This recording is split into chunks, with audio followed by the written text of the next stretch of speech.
los que nos llamaron a nosotros. Da igual. Bueno, aunque quede muy no macarra le cerrasteis decirlo la puerta, quiero decir. No le cerrasteis la puerta. A ver, Os aliasteis con ellos. Sí, Da igual quién te porque nos interesó. Algo bueno habría. Quiero que me lo expliques. ¿Qué hay de bueno en eso? A nosotros nos interesaba, porque muy interesante, los tres leíamos muy interesante de pequeños, entonces nos hizo mucha ilusión que nos llamaran. Nos gustó mucho cuando nos sacaron un reportaje de 4 páginas, no sé qué, nos hizo muchísima ilusión. Y económicamente nos convenía lo que nos decían.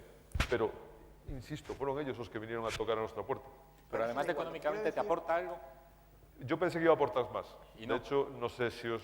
Sospecho que no os habéis dado mucha cuenta, pero desde el 1 de enero ya no está luego de muy interesante con microservos, porque no les funcionó a ellos como esperaban. Claro.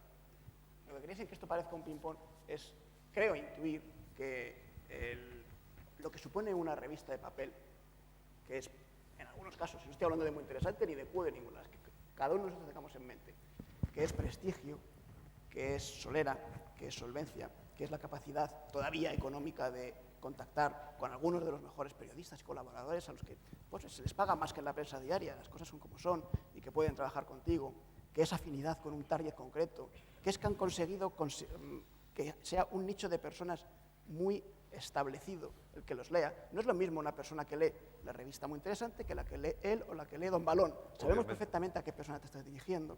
Esas virtudes son las que precisamente podemos utilizar para lo que más nos interesa, que en este caso es transmitir ciencia a un número de personas ávida de conocerla. Y intuía yo que cuando Muy Interesante os llamó y vosotros aceptasteis la invitación, es porque a lo mejor pensabais que algunas de estas virtudes podían ayudaros en vuestra misión de transmitir lo que queréis transmitir.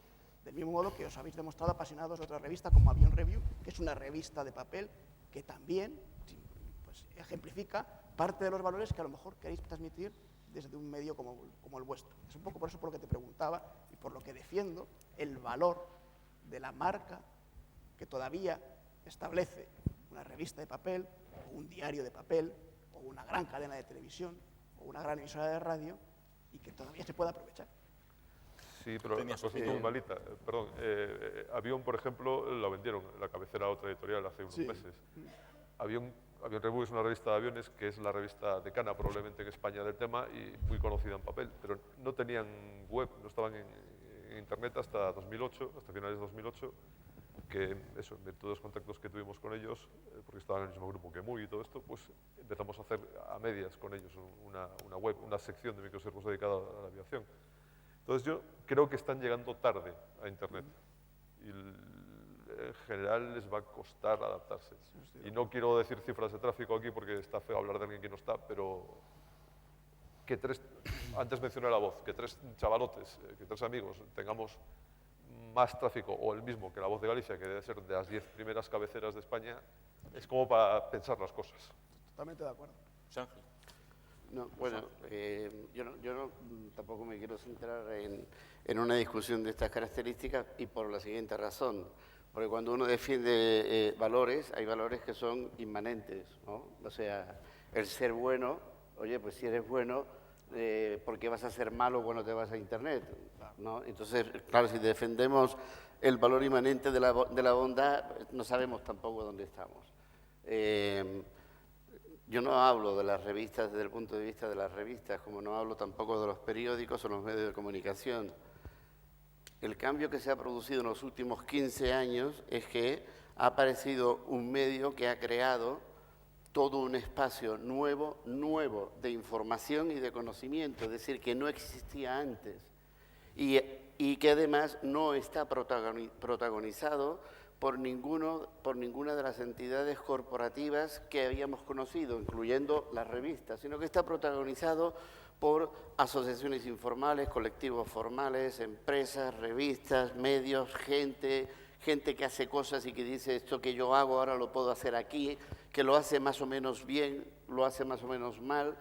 Desde ese punto de vista el mejoramiento de la calidad de la información que hay en Internet es fenomenal. Lo que pasa es que seguimos pensando que nuestros baremos son los que proceden de un mundo exterior a cómo se funciona en Internet. Y entonces en Internet se funciona de una manera que es radicalmente diferenciada y que tenemos que aprender a cómo se mide eso y de qué manera se establecen los valores dentro de Internet. Si a mí me preguntas ahora y me dices, ¿tú qué valorarías en una revista? Yo te diría un speech fantástico que lo utilizarías en el estudio de mercado y dirías, fulano de tal dice esto. Y si me preguntas, ¿tú qué opinas de nadar en alta mar donde hay tiburones? También te daría una opinión sobre eso. Pero eso no tiene nada que ver con lo que está pasando en Internet. Y creo que no es un problema ya ni siquiera, como dice él, de que se llegue tarde o no se llegue tarde. Es igual, aunque hubieran llegado tempranísimo, todas al mismo tiempo, hay 1.600 millones de personas que son productores y consumidores de información en Internet. Las revistas frente a eso no tienen nada que hacer, o lo que tienen que hacer, no tienen nada que hacer, o lo que tienen que hacer es cultivar huertitos y nichos que son además sumamente positivos, pues yo también creo que el periodismo de ensayo, que es el que cultivan muchas revistas, no todas, el periodismo de ensayo siempre va a prevalecer porque es el que te permite tomar decisiones. Y tú tomas decisiones generalmente pues calibrando y midiendo y comparando muchas cosas. Ángel, fíjate, el huertito ese que tú dices, tienes razón, estoy contigo absolutamente, es precisamente el que yo creo que más nos interesa aquí, es que es el huertito de la transmisión del conocimiento. Y de la ciencia, a un nivel al que mucha gente está... Eso que estás diciendo... Mi opinión, claro, para eso me han llamado, para dar mi opinión. Sí, no, pero quiero es decirte mi opinión, que aunque sea y tu como opinión, tal te la es de un transmito. riesgo muy grande No, hablar yo te transmito de mi que las opinión. cosas son de esa manera, porque eso es muy arriesgado. Es como decir, la gente está muy contenta con lo que yo estoy Eso me haciendo. parece un poco sofista. ¿Tú cuándo hablar de hiciste esto. la encuesta Estamos dando de opiniones, yo te estoy comodidad de diciendo la mía. gente? No Parecemos nos muy una cosa estar. bizantina, que está el moderador que nos va a cortar. Simplemente quería decir, Sí. el huertito es el de la, en mi opinión, Luis Ángel, evidentemente, es el de la transmisión del conocimiento, ¿de acuerdo? Y eso es lo que más nos interesa en este momento. Tienes razón, o sea, es que nadie se puede negar, nadie puede sustraerse a la revolución de los llamados nuevos medios, que son nuevos medios, pero que también muchas veces tienen pues, formas muy viejas de ser usados. Nadie puede sustraerse a eso, nadie puede hacerlo. Y las revistas son las que menos. Y si no lo hacen las revistas, terminarán desapareciendo por su propia culpa. Pero posiblemente la gran revolución no es que haya más conocimiento en Internet. Google sirve trillones de preguntas al día.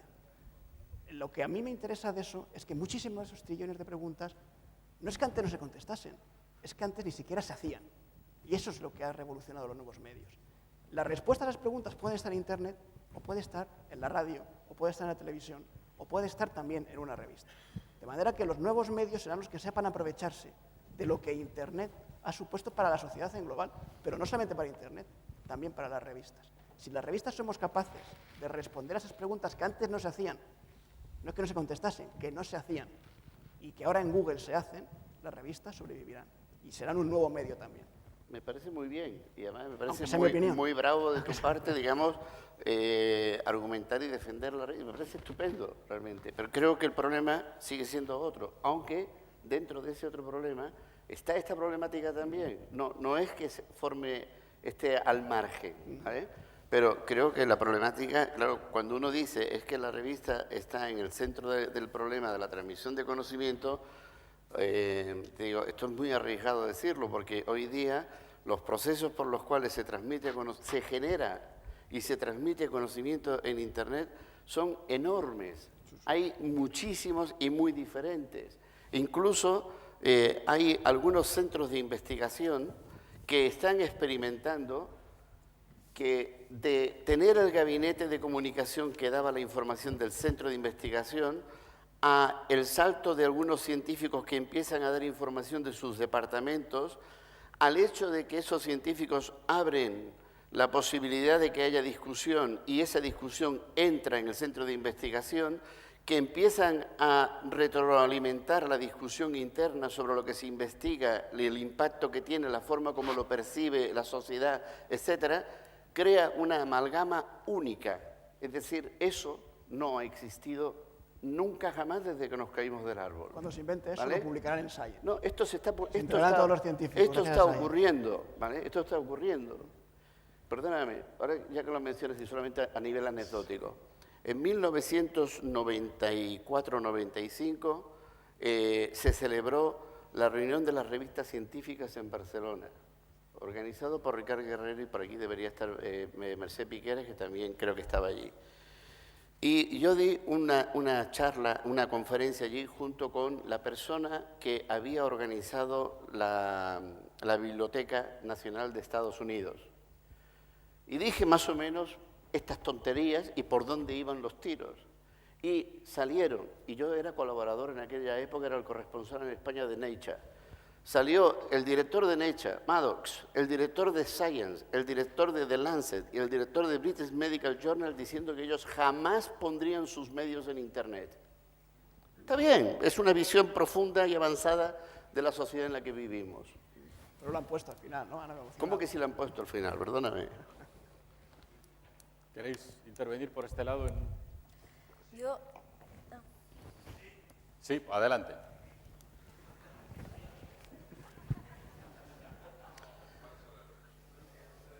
Ahora está mejor porque ya vemos que hay gente despierta incluso. ¿Había alguien o era...? Sí, hay... No, era falsa alarma. Era un teléfono, por esto. Sí, sí. ¿Querías, América? Sí, quería, al hilo de lo que comentaba Huicho antes, de por qué los lectores y la gente busca la información en los lugares que no son los medios de comunicación tradicionales, ¿esto por qué está sucediendo? ¿Por qué sucede algo así? ¿Es que los medios tradicionales hacen las cosas mal, están informando de manera errónea y tienen que buscar otro tipo de fuentes, los lectores realmente interesados en ciencia, para informarse de una forma correcta? ¿Qué está pasando? Yo creo que sí, que pasa eso, porque los medios generalistas, como la radio y la televisión donde trabajamos tú y yo, sirven solo para despertar un interés, pero luego no se puede profundizar porque el medio no lo permite. Entonces ahí entra Internet, no nos podemos estar en televisión, no lo permite el sistema económico con que está montada la televisión, 3 horas debatiendo sobre los límites éticos de la experimentación celular. ¿Y eso dónde se tiene que hacer? No es rentable, entonces ese debate tiene que estar en la red, donde aparte puede ser internacional, creo yo, ¿eh? Y la televisión yo creo que, tú decías antes, Javier, la gente no le interesa la ciencia. Yo creo que sí que le interesa, pero no lo sabe. O sea, en plan platónico. ¿Sabes? Sí, de hecho la gente usa la ciencia a diario y está en sus vidas, lo que pasa es que no son conscientes. Bueno, a la de gente ello, no le interesaban las motos hasta que se pusieron sí. motos en la televisión, muchas, y se puso mucho dinero y se insistió mucho, entonces a la gente... Esto viene un poco al hilo de lo que yo decía de la forma, ¿no? De, bueno, si tú dices, ostras, un programa de ciencia, o vamos a hablar de física cuántica, no, por Dios, no, pero tú dices, vamos a hablar de telepatía, entre partículas, pero es telepatía, es mentira, vale, pero se enganchan, ¿no? Entonces, al hilo de lo que decías tú, yo creo que estos medios tan generalistas, realmente lo único que se puede aspirar allí, si quieres que sea un producto un poco rentable, que lo vea alguien en televisión, ¿no? O que lo escuche alguien en la radio, es a un cierto nivel. Sin profundizar. Esto de profundizar o no, yo no estoy muy de acuerdo. Depende del tema. Depende. Hay temas en los que se puede profundizar porque se comprende algo, porque la gente tiene una cierta... Ya no vas como física cuántica, por poner el ejemplo clásico, ¿no? Ya ahí arrancas de cero, ¿no? Pero, mira, para poner un ejemplo, nosotros siempre pensábamos que salud, tecnología, todos estos temas, lo que se dice siempre, son los que más venden, los que más audiencia tienen, ¿no? Pues sorpresivamente, por ejemplo, un programa sobre física cuántica con CIRAC, donde solo se pretendía a lo largo de 20 minutos responder a la pregunta ¿qué es la física cuántica? O qué pretende, más bien, dio mucha mejor audiencia que un programa sobre alimentación y las dietas alimenticias, que ya me explicarás, que es supuestamente un temazo para todos los públicos y tal. ¿Por qué? Pues porque salió mejor, porque el invitado hablaba mejor, porque planteamos mejor el tema, porque hicimos preguntas más adecuadas, porque tuvimos mejores imágenes y probablemente mejor música también. Entonces, también igual nos tenemos que quitar un poco...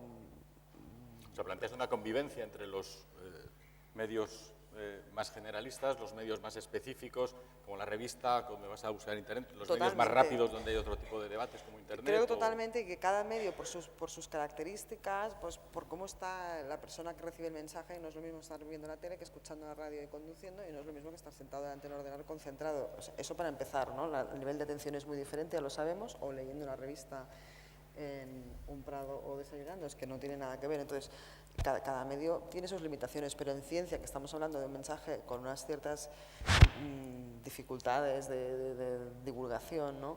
Pues yo creo que está bastante claro que que cada profundidad tiene su medio.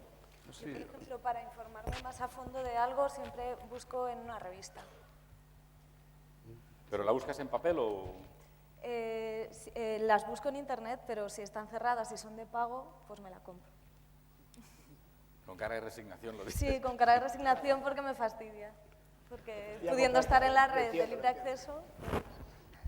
Sí, yo es que creo que lo que decías hace un momento de que si unos medios tienen que suponer el final de otros, yo creo que no. Igual que la radio no acabó con los periódicos, ni la tele con la radio y con los periódicos, Internet no va a acabar con nada.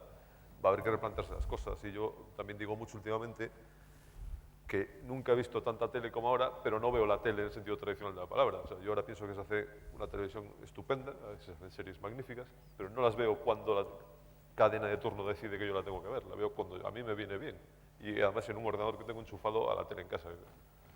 Voy a mi bola, pero sí, veo más tele que nunca. Entonces, simplemente hay que replantearse las cosas. Pero no creo, no pienso que sea bueno tan siquiera que algo acabara contra más variedad, mejor siempre, ¿no? Claro. Lo demás que eso, según lo que estés buscando en cada momento, donde estés, pues vayas a una fuente u otra. Yo quería haber rematado la intervención previa con un par de cosas, pero me intimidaste con una mirada que me echaste. No, tú no, él. Y corté entonces, ¿no? Y es sobre la comprensión que tenemos de Internet y la facilidad con que levantamos bulos. Y eso creo que hay un mandamiento que dice que es pecado mortal hacer una cosa así. Claro, yo creo que hay que darle vuelta a la ecuación y que nosotros estamos permanentemente tratando de analizar lo que pasa en Internet desde el punto de vista de lo que hacemos, pero hay poco esfuerzo para saber qué es lo que hace el otro que está al otro lado y que a lo mejor está también produciendo y está consumiendo como nosotros, La métrica en Internet en este momento es todavía una de las grandes asignaturas pendientes. Vemos que se producen estudios que te dicen el 37% de los españoles ven tal cosa en Internet, según un estudio en el que se ha interrogado a 400 personas. Bueno, perdón, está bien, o sea, como ejercicio de marketing es interesante, pero es muy poco lo que te dice en términos significativos. Sí que hay un par de datos interesantes de Internet, y uno es que hay una ley misteriosa desde que empezó Internet, que no se sabe muy bien por qué es así, parecida a la ley de Moore con respecto a los chips, y es que la población de Internet aproximadamente cada año, cada 14 meses se dobla. Y esto viene desde que empezó Internet. Entonces, claro, ahora efectivamente en la última medición que dio la Unión Internacional de Telecomunicaciones hablaba de que éramos 700, 800 millones de usuarios. Ahora hemos saltado a 1.600, con lo cual esto se ha ido manteniendo más o menos. Y si esto es verdad, esto significa que si cada año se dobla la población de Internet, cada 2 años el 70% de los usuarios de Internet llevan menos de 24 meses en la red. Y el resto, el 30%, lleva más de 24 meses en Internet. Entonces, cuando nosotros decimos que hacemos esto y que lo hacemos para aquellos, o que la gente use Internet de esta o de aquella manera, tendríamos que empezar a saber de quiénes estamos hablando realmente, dónde están los procesos de maduración en el uso de la red, porque la red, digamos, sabemos que es absolutamente inexplicable a alguien que no ha entrado nunca en la red. No se puede, tú entras aquí y te vas a China, y el otro se vuelve loco, no entiende nada, ¿vale? O sea, necesitas un proceso de maduración.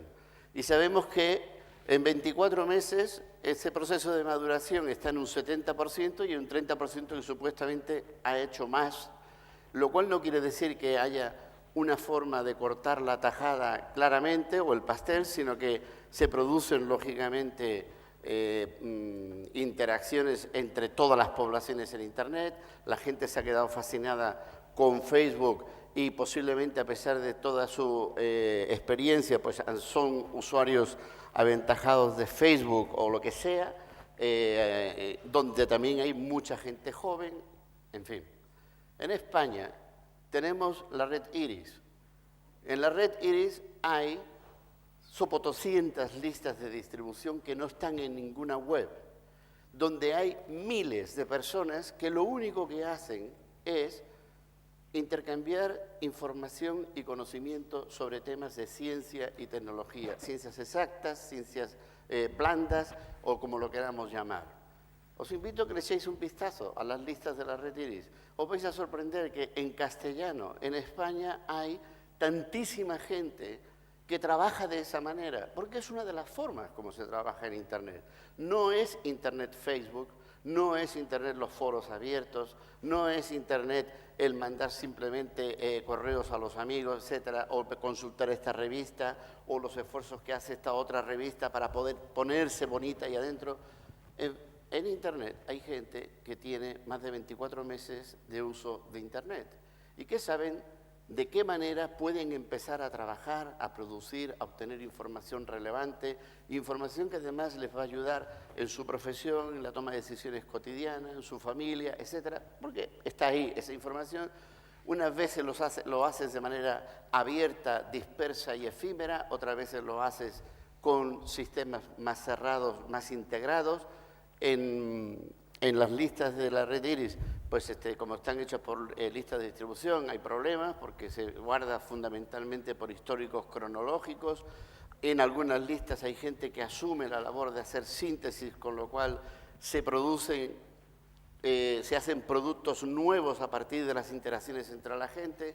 Internet tiene muchísimos recovecos, ¿vale? No es simplemente un mapa mundi que lo ponemos sobre la pared y podemos ver las bahías y podemos ver los cabos y todo tranquilamente. Hay mucha profundidad, hay mucha densidad, hay muchísima gente que hace muchas cosas que son fascinantes y hay muchísima gente que hace muchísimas cosas que son, por lo menos para mí, aburridas. Pero yo no diría que serían aburridas porque si las hace debe ser porque le fascina. No creo que sea idiota de remate y que está haciendo cosas que incluso a la persona que lo hace le aburra. O sea, yo creo que por algo lo hace. Ya está bien, lo respeto y que haga lo que quiera. A mí me interesan otras cosas y me muevo con otra gente. Y creo que en este sentido necesitamos, para darle lo que decía al principio, ¿no? O sea, nuestra visión todavía no ha cambiado. O sea, ha cambiado todo, ¿eh? Todos los que estamos aquí no habríamos estado en según qué reuniones hace solamente unos pocos años. Ahora pertenecemos de alguna u otra manera, sentimos que estamos haciendo cosas que tienen que ver con la comunicación social de la ciencia y que una parte sustancial de lo que hacemos lo hacemos a través de Internet, pero la visión todavía la tenemos demasiado desde nuestra perspectiva, cuando precisamente lo que ha cambiado ha sido la perspectiva. Es decir, el ecosistema, la rana no está solamente saltando a la charca, sino que está escribiendo y documentando cómo salta la charca. Oye, hay que escuchar a la rana. Y pues esto es lo que todavía no estamos haciendo. Hay un par de ranas. Hay un par de preguntas allí y allí, una tercera aquí. Adelante.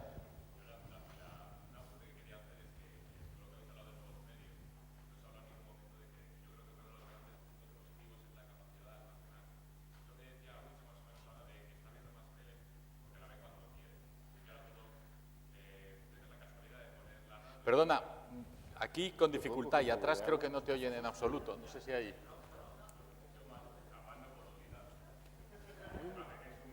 Carecemos de tecnología. Ah, ¿estaba hablando sin micro? Sí. Estaba hablando sin micro. Pues tienes mejor oído de lo que piensas. Tiene una voz de micro enorme. A ver, a lo mejor si te pones de pie... ¿Qué viene? ¿Qué viene?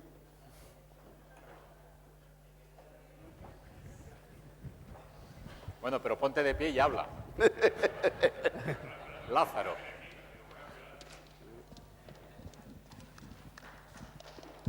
Yo lo que quería decir es que creo que la diferencia es el almacenaje. Es decir, ahora mismo tú puedes acceder a una cantidad de información increíble en un tiempo en el que no se emite.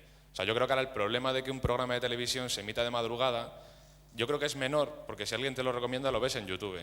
Ahora también te quería hacer una pregunta, ¿no? Ahora te digo. Por ejemplo, yo lo de Ciencia al Cubo lo he visto más de una vez porque alguien me ha recomendado, me ha pasado un link y lo he escuchado más tarde de que tú lo contaras por la radio, por ejemplo. Y también creo que la divulgación científica casi nunca es noticia, casi nunca tiene un hueco en la noticia, mientras que los nuevos medios permiten acumularla. Y si tú has escrito un buen artículo un día, lo puede leer la gente siempre. siempre que tú mantengas que esa información se mantenga almacenada, pero va a estar siempre. Eso era mi apunte, de que permiten almacenaje. Y la pregunta que quería hacerle a Montserrat era, ¿qué tal está funcionando el programa? ¿En un horario normal? Sí. El programa funciona bien, pero te diría que no es para tirar cohetes.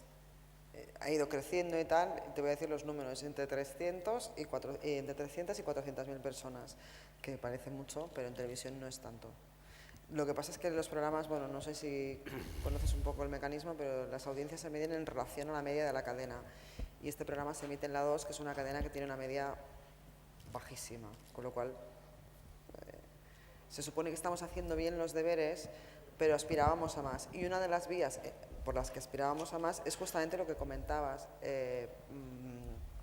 almacenar el programa en Internet. Está almacenado desde el principio del programa, todo el histórico, el programa entero y por secciones, para que sea fácil ver los vídeos y tal. Y nosotros promocionamos, bueno, lo hace la cadena con todos sus programas, lo puedes volver a ver en Televisión a la Carta, y yo esperaba mucho fruto de esto. Y realmente las descargas están muy vinculadas a sortear un iPod y a cosas de estas. O sea, realmente es así. Me he quedado un poco alucinada, justamente porque tenemos un público joven que ya no son generaciones que estén para que les digas cuándo tienen que hacer las cosas, que han crecido con otras libertades tecnológicas y entiendo que quieren ver el programa cuando quieren y el trozo de programa que quieren. Sin embargo, los números son sorprendentes y van creciendo y no está mal, pero yo esperaba, te digo, bastante más. Y también es muy sorprendente los correos que nos llegan del público, porque hay muchas propuestas de temas, eso sí, y sobre todo lo que hay son muchas consultas sobre la música que ponemos. A mí me pasa igual. Sorprendente, ¿no? Por eso digo que la forma es muy importante, porque es que están emocionadísimos con una canción de The Clash que cada semana me llevan 3 mails de quién es esta canción. Y en cambio, críticas al programa, pues ha habido una de tipo moral, una de tipo científico, bueno, que incluimos una web que era pseudocientífica, que no se nos coló, ¿vale? Y 2, porque se nos coló una falta de ortografía, bueno, en el fragor de la batalla se nos coló, las confieso. Quiero decir, estoy segura que en 2 años y medio hemos metido la pata científicamente más de una vez, estoy casi segura, a pesar de que tenemos un equipo científico y todo. Y nunca nos ha llegado una crítica por eso o un comentario a eso. Es decir, las críticas siempre son súper positivas, pero sobre todo se refieren a temas estéticos, musicales. Quiere decir que nos ven los científicos y que si os ven no os escriben. Los científicos que invitamos siempre nos felicitan, he de decir, porque son muy educados. Gente amable. Adelante. Hola, ¿se me oye? Sí. A ver, yo quería hacer un apunte optimista, ¿vale? ¿Interesa la ciencia o no interesa? Yo creo que, si fuera un poco categórico, diría que me da igual. El interés depende, o el estado de opinión no depende solo de uno, sino de lo que digan los demás. Es decir, si nosotros trabajamos para que la gente piense en la ciencia y se interese, interesará más. Yo creo que esto sucede en todo, por eso hay gabinetes de comunicación como en el que yo trabajo, o partidos políticos o gente que lo que hace es busca influir. Y esto nos lleva a los medios de comunicación, que yo pienso que sería aquí el debate. ¿Qué papel podemos ejercer de ciencia en los medios de comunicación, en este caso Internet? Internet hasta ahora ha sido un medio de medios. Entonces, yo creo que el debate de la revista con Internet, a mí me parece que es algo obsoleto. Se hizo la radio con la prensa hace casi 100 años. Y ahí tenemos, la radio y la prensa siguen viviendo, e incluso un periodista, muchas veces, antes de escribir una columna de un diario, está escuchando la radio. Es que no son cosas incompatibles. A esto un apunte, luego me gustaría si puedes citar la encuesta, porque yo me he leído hace poco el estudio de percepción que tiene la gente en España de la ciencia a través de los medios de comunicación. El primer medio es la televisión, el segundo ya es Internet por primera vez, el tercero es la radio y el cuarto la prensa, no las revistas. Y si nos vamos a gente de 40 años hacia abajo, Internet está ahora mismo a solo un 5% de la televisión, que es a lo que me llega mi punto de vista optimista. Si yo veo un periódico o veo un teletipo, 80 muertos en Pakistán, mañana veo otros, intervención militar en Pakistán, tal, vale. Tengo la sensación de que sé que en Pakistán hay un follón de la leche, pero no sé qué está pasando en Pakistán. Y eso los medios de comunicación convencionales no me lo solucionan. Internet me da la opción de poner Pakistán y empezar a buscar informarme. En cuanto a ciencia, yo creo que Internet nos permite poner el anzuelo, de poner un programa de 3.14 y este es mi optimismo. La nueva Web 2.0 permite que nosotros, o sea, los que estamos aquí, pero mi madre, nuestros hijos, seamos el medio de comunicación. Es decir, yo veo algo, me parece interesante y lo reboto. Yo ya no voy a ponerme a ver la portada del País, yo puedo elegir mi propia portada con 80 medios diferentes. Entonces, si nosotros nos convertimos en los primeros comunicadores de ciencia a través de Internet, yo creo que ahí tenemos mucho camino por ganar. No sé qué os parece. Estoy absolutamente de acuerdo. Sobre los datos, es que son datos distintos. Yo he mencionado datos de audiencia. Es el EGM, léete el último EGM y verás de las revistas de kiosco cuáles son las que más leen. Las que más se leen son las de ciencia, o de las 5 que más se leen, 4 son de ciencia. Eso es el EGM, que no tiene nada que ver con lo que tú estás comentando, que es la percepción que la ciudadanía en general, lectores o no lectores, tienen de los medios de comunicación. Pero yo estoy absolutamente de acuerdo contigo.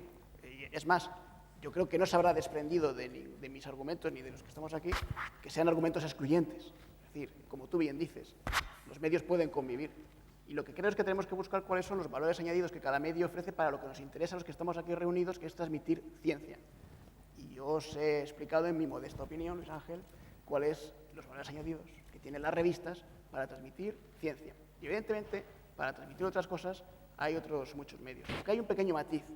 Yo estoy absolutamente convencido de que una de las grandes potencialidades que tienen los nuevos medios es que todos podemos ser actores directos, transmisores de la información. Otra cosa es que eso sea bueno o malo, eso dependerá de quién lo esté transmitiendo. Eso, por mí, ese valor que tiene la red, para mí, en absoluto, no es ni bueno ni es malo. A mí no me interesa para nada saber lo que opina de física cuántica Cristiano Ronaldo, aunque tenga un blog. Me interesa saber lo que dice de fútbol, o a lo mejor ni siquiera eso. Y eso es lo que tenemos que mejorar, y lo que creo que Luis Ángel ha hablado antes, del trabajo de madurez de los actores, de los 6.000 millones, dentro de poco, de actores, porque son todos los ciudadanos del planeta que tiene Internet. ¿Había otra palabra pedida por aquí adelante? ¿No? Bueno, quería preguntar... Ana. Un segundo que llega el micro. Sí, que le quería preguntar a Ana si había evaluado su número de televidentes comparado con el número de personas que ven spots de ciencia en YouTube. Pero bueno, contestaste 300.000 espectadores para teles, poquito. Y lo que quería decirte de las revistas, yo creo que el problema es que no están normalizando. O sea, una revista semanal, si la multiplicas por 4 el número de lectores y así comparas con las mensuales, creo que la diferencia sería inmensa. No sé si me entiendo, tú estás comparando con las mensuales, pero... Yo he dicho lo que he dicho. De las 5 revistas mensuales que hay en kiosco en España, solo 5. Sí, digo, está sesgado. Solo hay 5 con más de 1 millón. Para un 4 son de científico. ciencia. Son términos relativos. Bueno, podrían ser de fútbol, sí, o podrían sí. ser de Bueno, corazón. exactamente. Pero curiosamente son de ciencia. No, pero por eso un científico normaliza.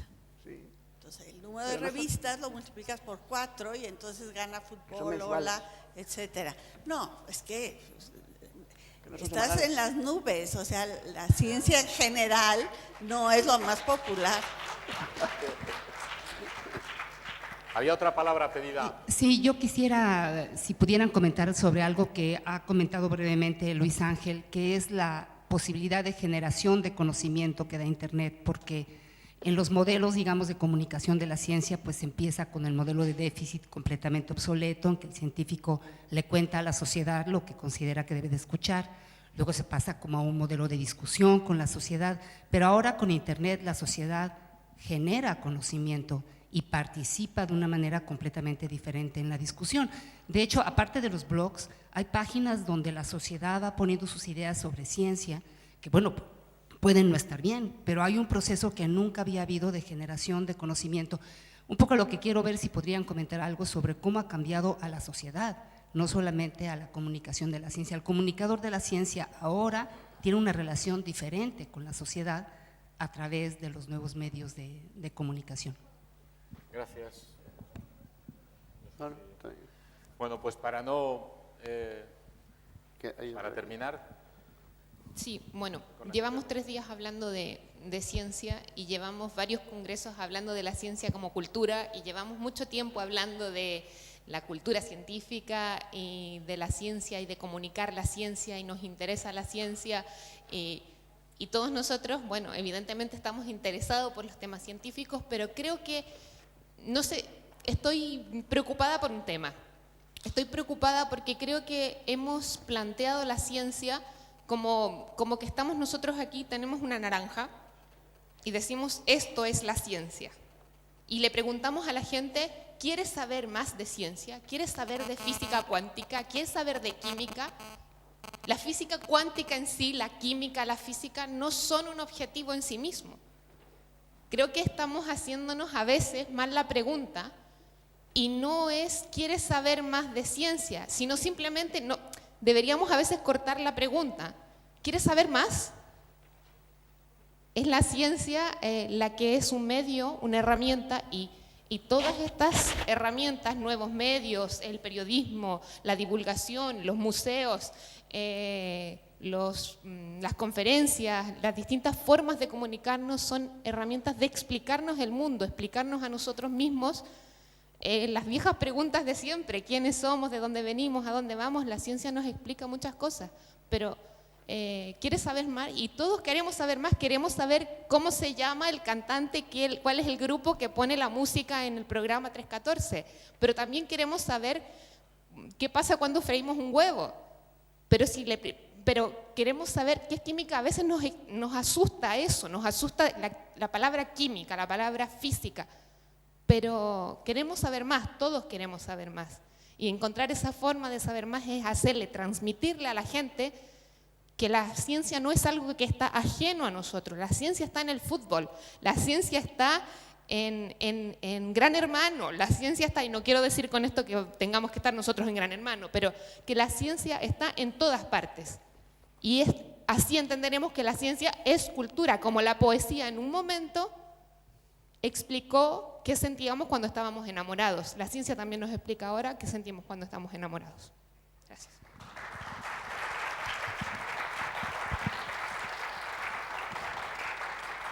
Muchas gracias. A mí, para terminar, me gustaría primero, bueno, pues desde un congreso en el que se habla de comunicación y tal día como hoy en el que ha muerto Delibes, yo creo que quienes somos periodistas tenemos un recuerdo y una tristeza especial para alguien que persiguió, como Delibes, la precisión de la palabra.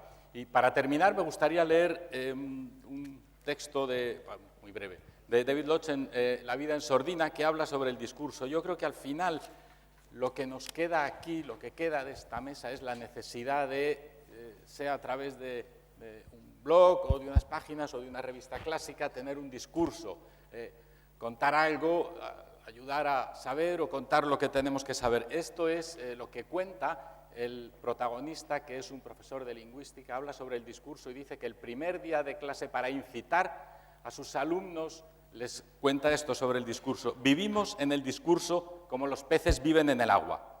Los sistemas legislativos se componen de discurso. La diplomacia consiste en discurso. Las creencias de las grandes religiones constan de discurso. Y en un mundo cada vez más alfabetizado, en el que proliferan los medios que implican una comunicación verbal, la radio, la televisión, Internet, la publicidad, la presentación, así como los libros, las revistas y los periódicos, el discurso ha llegado a dominar cada vez más incluso los aspectos no verbales de nuestra vida. Comemos discurso, lenguaje de los menús que nos hace la boca agua, como pimientos asados a la brasa y rociados con aceite de trufa. Bebemos discurso, regustos de tabaco, vainilla, chocolate y bayas maduras en esta exuberante uva syrah australiana. Miramos el discurso, esos cuadros minimalistas e instalaciones crípticas en galerías cuya existencia como arte depende enteramente de las descripciones que los críticos y comisarios hacen de ellos. Hasta practicamos sexo al ejecutar los discursos de la ficción erótica y los manuales sexuales. Para entender la cultura y la sociedad tenéis que poder analizar discursos. Para contar la ciencia, nosotros tenemos que crear discursos y utilizar todos nuestros medios para ponerlos al alcance de los lectores. Muchas gracias a todos por vuestra paciencia y a vosotros por el tiempo.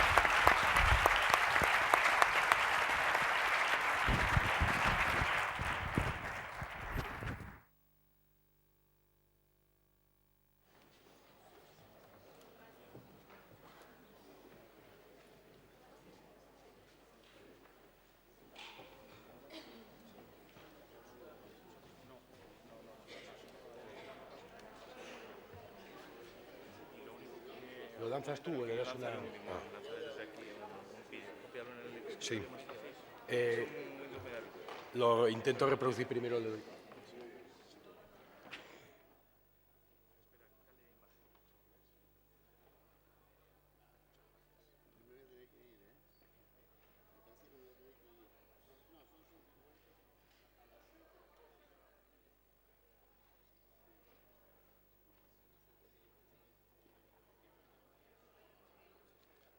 Venga, ábrete. Joder.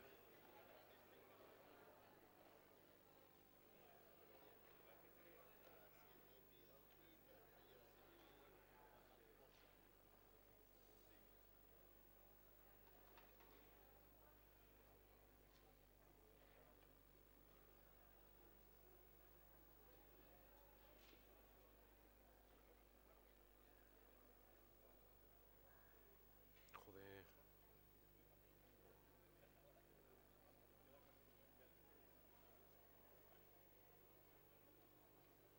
Joder, ¿qué se ha quedado aquí? Esto es del antivirus, ¿no? ¿Cuál? ¿El fondo de pantalla?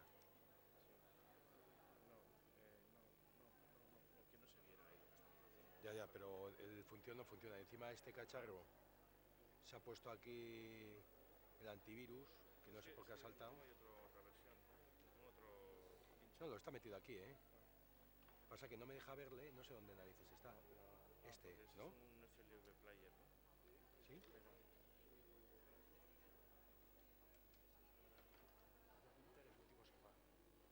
Este es, ¿no?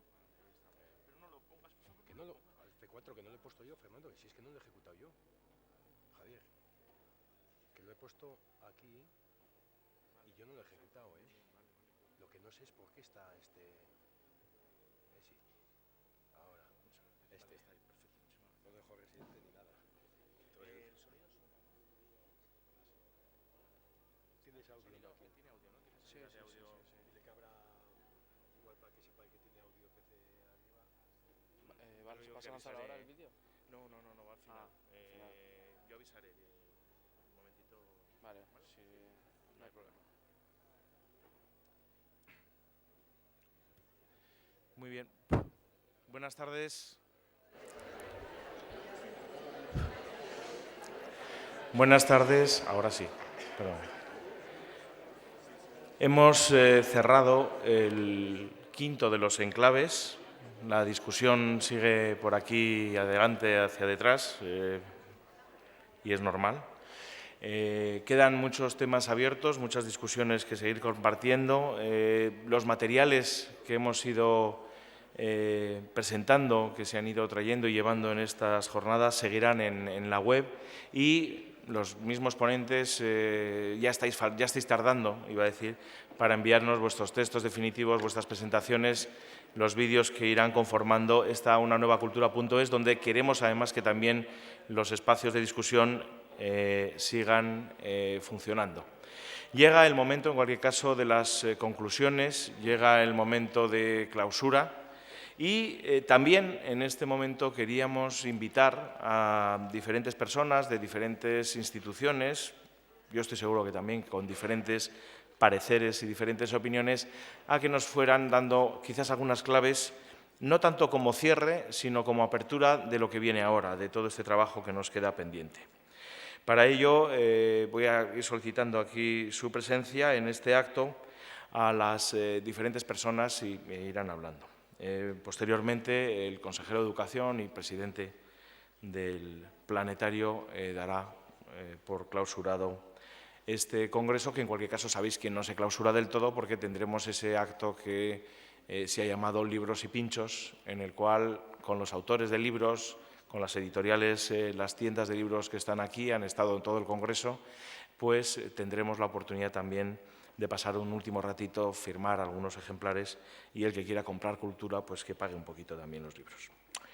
Mientras tanto, quería agradecer a Rosa Capeans, que trabaja para la Fundación Española de Ciencia y Tecnología, su participación aquí y solicitarle, por favor, Rosa, que esté con nosotros ahora.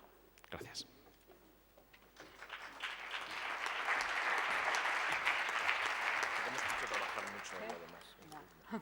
Muchas gracias, Javier. Autoridades, amigos que tenemos, amigas que hemos estado todos aquí. Desde luego para la FECIT es una enorme satisfacción, una vez más, poder estar presentes en este Congreso de Comunicación Social de la Ciencia y apoyarlo muy activamente. Paseando por las calles de Pamplona, en uno de los carteles anunciadores de la candidatura de la ciudad a la capitalidad cultural europea de 2016, aparece el rostro de un conocido escritor, Ernest Hemingway, admirador de esta ciudad y de sus costumbres, y que en su libro Muerte en la tarde incluyó un popular refrán español que con toda propiedad se puede aplicar a la organización y desarrollo de este congreso. Y es que no hay quinto malo. No hay quinto malo por la forma en que esta ciudad, fría en su temperatura exterior pero cálida en su trato y cercanía, nos ha acogido durante estos 3 días para poder intercambiar ideas, propuestas, a partir de experiencias sobre cómo hacer avanzar hacia una definición de cultura que o incluye la ciencia de forma plena e integrada o no será una cultura que pueda responder a los retos que el avance de la sociedad en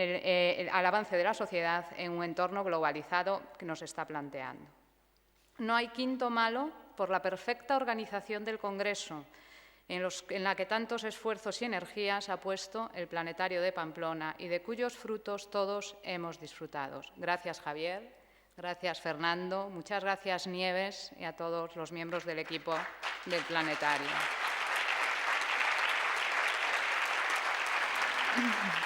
Gracias.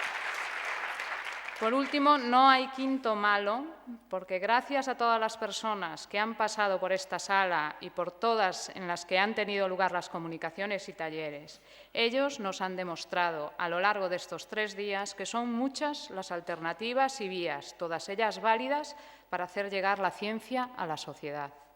La necesidad es evidente, los métodos son varios. Desde el teatro a la prensa, desde el cómic a los museos, desde el cine al humor, desde las revistas a Internet. Solo necesitamos mantener viva la ilusión por nuestro trabajo, conscientes de que del esfuerzo que merece la pena por conseguir la meta más ambiciosa de todos, de todas, que es avanzar hacia un mundo mejor. Después de hacer este repaso, creo que el refrán incluso se queda corto y me voy a permitir la licencia de modificarlo. Mejor que no hay quinto malo, habrá que decir que el quinto ha estado a la altura de sus predecesores y que ha dejado el listón muy alto para un sexto en el que espero que todos nos volvamos a encontrar. Muchas gracias y buenas tardes.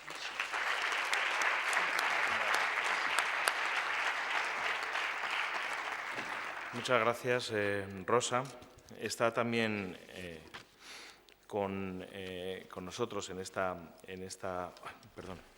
reflexión final Laura Ferrando, de la sección, vicepresidencia adjunta de, entre otras cosas, Cultura Científica del Consejo Superior de Investigaciones Científicas. Laura, por favor.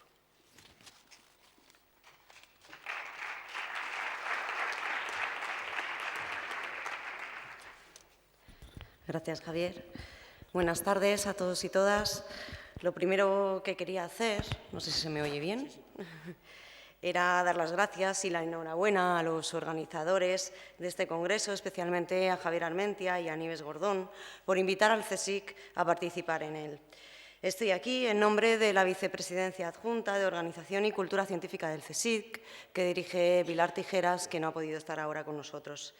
Este encuentro ha demostrado, como ya lo hizo en la anterior edición, celebrada en Madrid en 2007, que la divulgación de la ciencia es más que una práctica, cada vez más extendida y lejos de ser una actividad esporádica, se está asentando entre los objetivos prioritarios de cada vez más instituciones.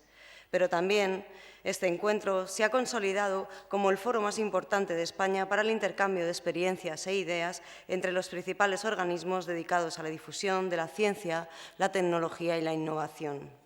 Museos, planetarios, centros de investigación y universidades unidos por el objetivo común de lograr mayores cuotas de participación de la ciudadanía en la ciencia, de lograr que participe en la toma de decisiones sobre temas que la afectan directa e indirectamente, contribuyendo con ello a una sociedad más democrática.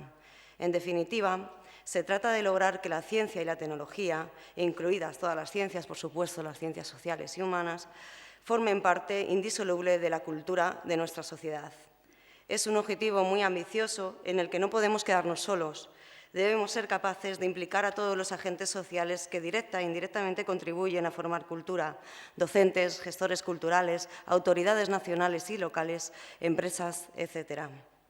Quizás en las próximas ediciones del Congreso de Comunicación Social de la Ciencia contemos con una creciente participación de estos agentes y entre todos contribuyamos cada vez más, un poquito más, a lograr nuestro objetivo final. Desde el CSIC seguiremos trabajando y colaborando siempre con todas las instituciones interesadas en incrementar la cultura científica de la sociedad. Muchas gracias.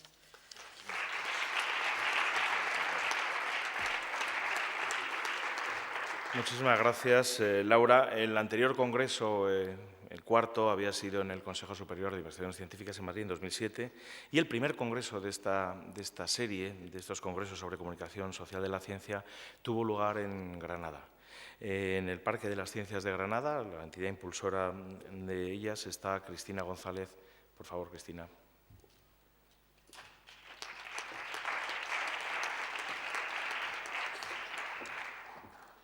Buenas tardes. Bueno, pues en primer lugar me gustaría hacer un poco de histórico y remontarnos no al 99, sino al 97. Fue justamente ese año cuando el Parque de la Ciencia de Granada planteó en la reunión precisamente de directores de museo y planetarios la necesidad que había de trabajar en un congreso interdisciplinar en el que se abordara la necesidad de comunicar la ciencia a la sociedad. Y evidentemente contando con todos los agentes de divulgación. Se planteaba que a ese congreso debían de acudir periodistas, científicos, educadores y museos de ciencia y centros de ciencia. 2 años más tarde, nos plantamos en el 99, pues ciertamente con la ayuda de las instituciones y con el impulso del Gobierno andaluz, que apostó por la democratización de la ciencia, pues pudimos celebrar ese encuentro. Y aquel encuentro, si algo quedó realmente, fue un punto de inflexión en el país y un camino, abrió un camino y aquí me gusta recurrir precisamente a la acepción de comunicar en este sentido, en la de abrir caminos y tender puentes que acercan lugares y poblaciones. Y eso fue precisamente lo que se consiguió en ese encuentro, acercar a todos aquellos agentes de divulgación que debían de estar participando en aquel momento. Después, sabéis que vino 2001, se celebró el Congreso en Valencia, 2005 en Coruña, y que en aquellas ocasiones nos recordaron que la ciencia es cultura y que no hay cultura sin ciencia. 2007, hace algo más de 2 años, bajo el lema de cultura democrática, cultura científica, pues nos dio una pista muy buena, un indicador de que estábamos y que seguíamos en el camino correcto, gracias a la amplia participación que hubo de científicos en los que por fin empezábamos a ver que entendían que la divulgación era una de las actividades que debían de acometer y empezaba a calar aquello y los científicos estaban ya divulgando. Bueno, estamos en Pamplona, la quinta edición de este congreso, y hemos estado trabajando estos días bajo el lema de las nuevas tecnologías. Pero claro, ante todo esto y este resumen rápido del histórico, cabría decir, bueno, ¿qué ha pasado en estos 10 años?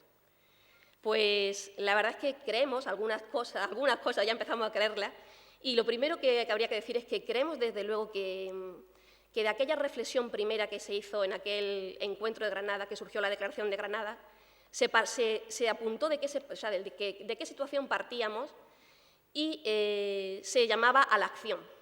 Hoy creo que podemos decir que la situación ha mejorado, aunque queda desde luego mucho por hacer y mucho por conseguir. Nos lo apuntaba muy bien Javier Armenti hace unos días en su artículo del País, pero seguimos trabajando y ahí estamos.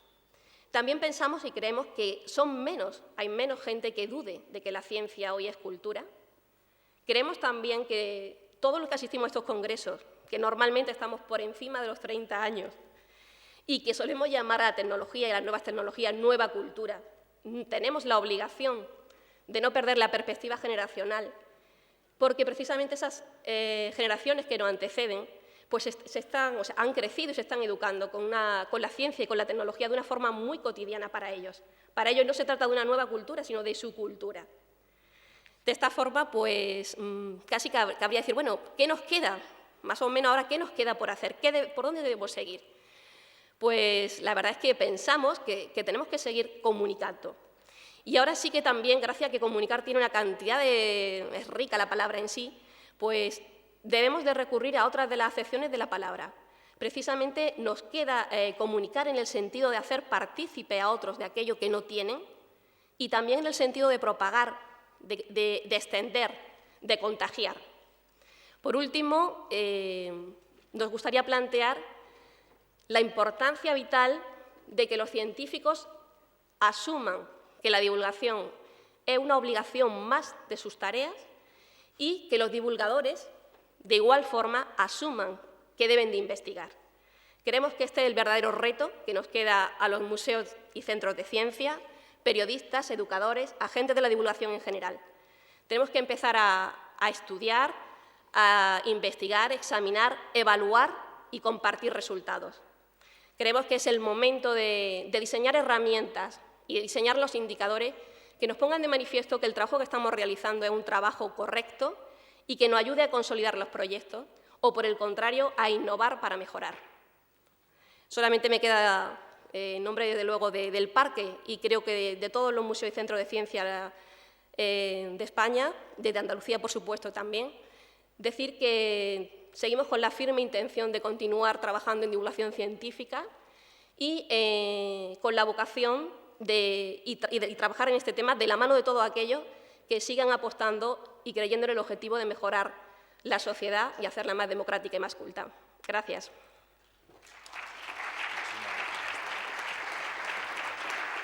Muchas gracias, Cristina. Gracias, Rosa, Laura, Cristina. Desde luego, a la hora de hacer esa reflexión, esa propuesta hacia adelante, caben muchas declaraciones. Yo os voy a leer una que os proponemos como reflexión para seguir adelante.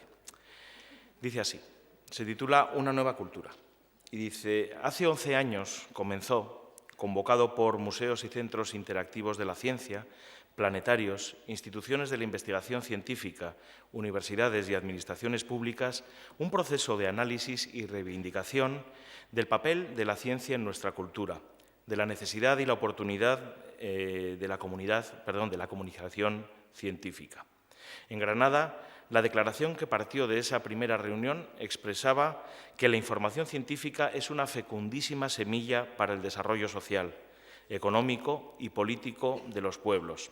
La complicidad entre los científicos y el resto de los ciudadanos es una excepcional celebración de la democracia. Pero además, esa nueva cultura contribuiría a frenar las supercherías disfrazadas de ciencia, aumentaría la capacidad crítica de los ciudadanos, derribaría miedos y supersticiones, haría a los seres humanos más libres y más audaces. En estos años, la red de centros de divulgación se ha ido consolidando y ampliando, con un Museo Nacional pujante, con nuevas oficinas y agencias de comunicación científica, ampliando la oferta de formación e investigación universitarias. Se están estableciendo más iniciativas que van de lo local a lo nacional, como las Semanas de la Ciencia o incluso también celebraciones de años internacionales. Y la comunicación científica está inscrita en las obligaciones del Estado. La nueva Ley de Ciencia, que hoy se aprueba en el Consejo de Ministros, plantea importantes oportunidades y marca a todos los actores del sistema de ciencia la necesidad de seguir apostando por la comunicación como uno de los agentes de cambio y desarrollo social y cultural.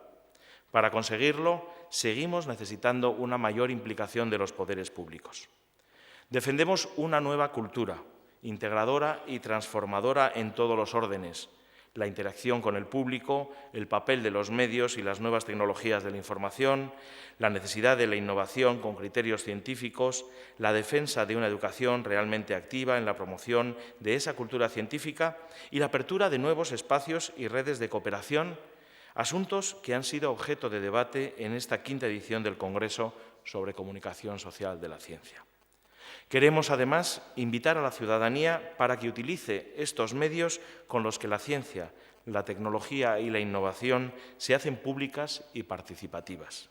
Los tiempos de crisis siempre han sido el momento de analizar cómo avanzar en el futuro, con la creación de nuevos modelos de desarrollo. Desde este mundo de la comunicación de la ciencia ofrecemos nuestro compromiso en este reto, una nueva cultura en la que todos somos necesarios. Fechado en Pamplona, Iruña, 4 idus de marzo de 2010.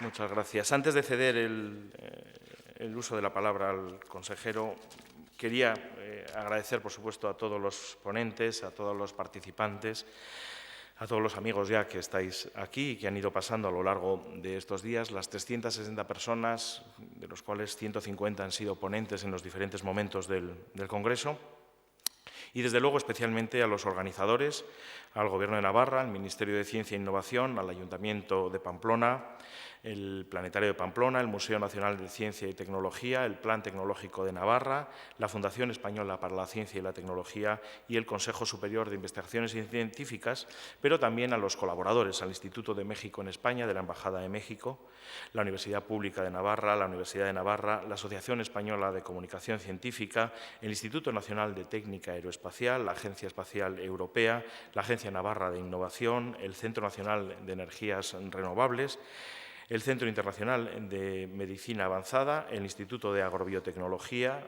la Sociedad para el Avance del Pensamiento Crítico, la Asociación de Periodistas de Navarra, la candidatura a la Capitalidad Europea de la Cultura, Pamplona 2016, al Hotel Reino de Navarra y a Coronita su participación, su colaboración necesaria en este congreso. Pero permitidme que, mientras voy poniendo unas fotillos que nuestro fotógrafo ha ido tomando, y está enfadado porque le hemos robado las fotos. Está ahí. Hay un sonido así de fondo. Permitidme que también, especialmente y con su nombre y apellido, mencione a algunas de las personas, a la Oficina Técnica de Viajes del Corte Inglés, que ha colaborado con nosotros, Rocío Hernández, Carolina Baviano y Eva Aldaba, al grupo de azafatas del Baluarte, al equipo técnico del Baluarte, con su cabeza Miquel Azcona y Eduardo Lanclares, a nuestro fotógrafo Miquel Goñi, a Toña Bernat, a María Victoria Alfonso, Julia Lezalde, Natalia Hosman y Enrique Sueiro, de los diferentes agentes navarros de la cultura científica, a la Asociación de los Periodistas de Navarra y especialmente a José Mari y Marian, que han estado aquí trabajando, a Eugenia Angulo, Serezade Álvarez y Jesús Hidalgo, que junto con Ignacio Bayo de Divulga han sido los responsables de ese boletín que todos los días nos ha traído las noticias, a las periodistas del SINC, sin duda, de la plataforma SINC, a Carmen del Puerto y el elenco de la obra de teatro que tuvimos aquí, también, sin duda, a Julieta Fierro y a Inés Rodríguez Hidalgo por hacernos bailar y sentir el teatro en las tablas de la ciencia, a Julia Tagüeña, Susana Esparza y todos los que han venido desde otros meridianos un poquito más lejanos, y en general a todo el equipo de trabajo de nuestro planetario, también Mónica Ruiz, Raúl Manzanal, Joaquín Saro, Fernando Jauregui y Nieves Gordón, también los que no han podido venir del planetario porque se han quedado allí trabajando y abiertos todos los días, como en los centros tecnológicos que hoy nos han podido acoger a las visitas. Han sido muchas horas de trabajo, algunas de estas están plasmadas en estas imágenes, imágenes que sí estarán accesibles para todos vosotros en la web, y en cualquier caso es el momento, antes de esta clausura del Congreso, de agradeceros sinceramente, de verdad, los buenos ratos que hemos pasado. La pena que no hayamos tenido más tiempo para esparcirnos. A Julieta no le dejamos sacar a todo el mundo al escenario, pero casi lo consiguió. Y en cualquier caso aquí estamos para ceder los papeles, podríamos decir, a quienes, no puedo avanzar todavía, organizarán en cualquier caso el 6º Congreso sobre Comunicación Social de la Ciencia, que esperamos poder anunciar en breve con la colaboración, sin duda también, de numerosas instituciones. De verdad, muchísimas gracias y vamos a ver estas fotos.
El final era brusco porque no están las fotos de hoy.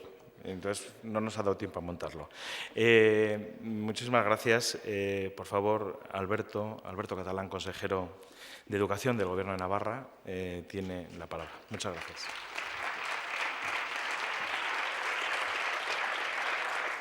Muy bien, muy buenas tardes a todos. Mirar, en esta tierra, como en otras partes de España, solemos decir que es de bien nacidos ser agradecidos. Y, por lo tanto, permitirme que estas primeras palabras sean para reconocer el trabajo y el esfuerzo que no solamente durante estos días, sino a lo largo de los últimos meses, yo creo que ya más de un año, han venido desarrollando el equipo de Javier y también de Nieves en el Planetario de Pamplona. Y por eso, en nombre del Gobierno de Navarra, teníamos que estar presente, queríamos colaborar con ellos y por eso creo que más que nunca es merecido un fuerte aplauso para ellos.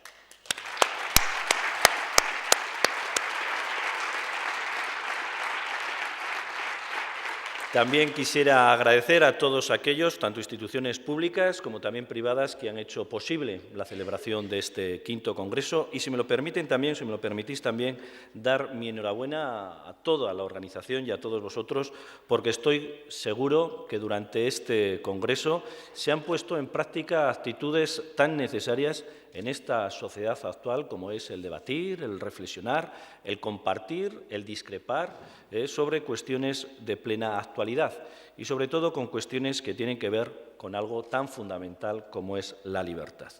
Todas estas actitudes conforman un ejercicio, desde mi punto de vista, sano e innato a lo que es la naturaleza humana y a esa condición de animal político a la que se refería Aristóteles y, sobre todo, de personas que vivimos en sociedades que queremos ser libres. No me cabe duda de que con este ejercicio de debate y también de reflexión se está contribuyendo a potenciar el pensamiento crítico, algo fundamental, si me lo permiten ustedes, para seguir avanzando y progresando en esta sociedad. Miren, alguno de los ponentes que durante estos días ha participado, ha intervenido en este congreso, ha dicho que sin divulgación no hay ciencia. Y yo creo que es algo fundamental, la divulgación, porque además la ciencia pertenece al ciudadano. Por ello, hacerla comprensible, hacerla entendible y accesible a la sociedad es, al menos desde mi punto de vista, una tarea en la que nos debemos esforzar todos. De manera especial, si me lo permiten, y al menos como ello hablo, las instituciones públicas, los organismos oficiales, pero también otro tipo de instituciones y organismos, como pueden ser fundamentalmente los medios de comunicación, los profesionales de la comunicación y también los científicos. Y entre esos organismos también me gustaría destacar, en el caso de este congreso, el propio Planetario de Pamplona.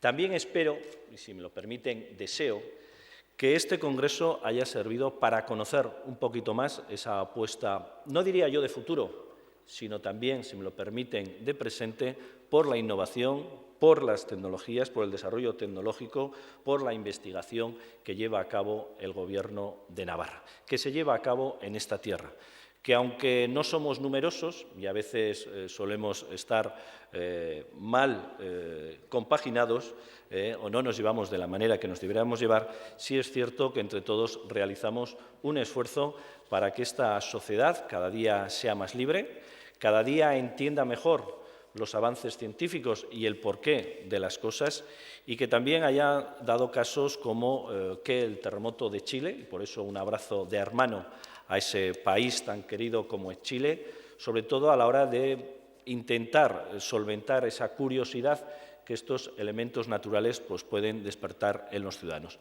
Pongo un ejemplo, pero es que además a mí me gustaría, como última reflexión, manifestar que todas estas preguntas y algunas de las posibilidades que se han dado en estas mesas redondas, estamos en pleno siglo XXI. Ahora hay libertad, ahora hay posibilidades de decir lo que uno considere y reflexionar y preguntarse por muchas cuestiones. Pues miren, hace 400 años era Galileo y la astronomía los que nos convocaba también a una magnífica exposición en el Planetario de Pamplona, pero también hace 500 años algún navarro ya, por poner el caso Alonso López de Corella, se hacía preguntas y reflexionaba sobre cuestiones propias de la naturaleza, no solamente humana, sino de hechos y fenómenos cotidianos. Y por eso es importante seguir avanzando y seguir demostrando a la sociedad que con la ciencia no solamente tenemos más conocimiento, sino, sobre todo, nos hace y nos hacemos más libres. Muchas gracias. Espero que hayan disfrutado de su estancia en Pamplona y en Navarra, y no me quiero interponer mucho más tiempo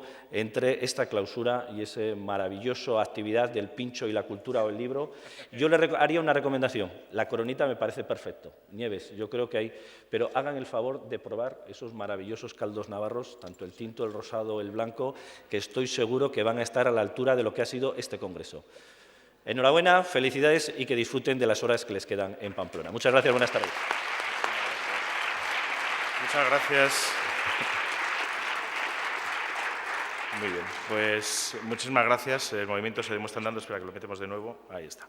Muchísimas gracias. Adelante.